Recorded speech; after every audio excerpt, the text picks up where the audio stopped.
I greet you all in Jesus' mighty name. This morning I want to share with you the book of Matthew chapter 5, and I'm reading from verse 43. This is Jesus speaking. You have heard that it was said, you shall love your neighbor and hate your enemy. Verse 44. But I say to you, love your enemies, bless those who curse you, do good to those who hate you, and pray for those who spitefully use you and persecute you. My brother, my sister, you and I, we need to walk in love.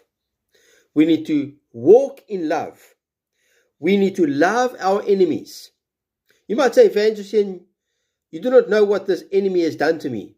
Yes, you are right. I don't know what this enemy has done to you. But Jesus says, love your enemies.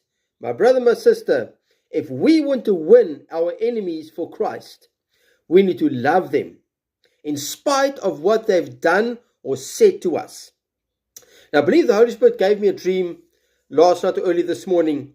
And in the dream, this person wanted to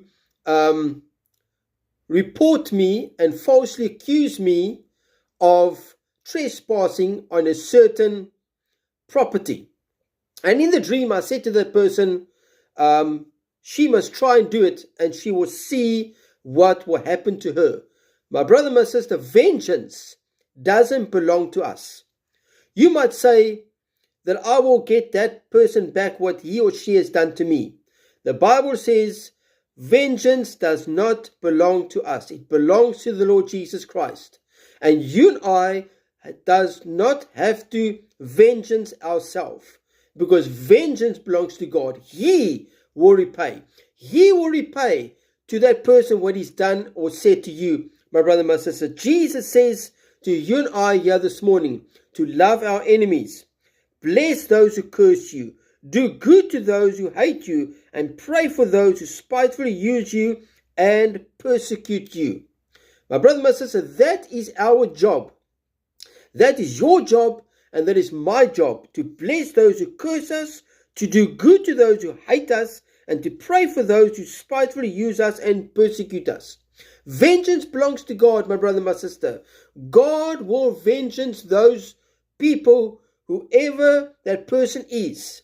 And whatever that person has done to you or done to me, we don't have to vengeance ourselves, because vengeance belongs to the Lord Jesus Christ. Our job is to bless those who curse us and to do good to those who hate us. My brother, my sister, let us love our enemies.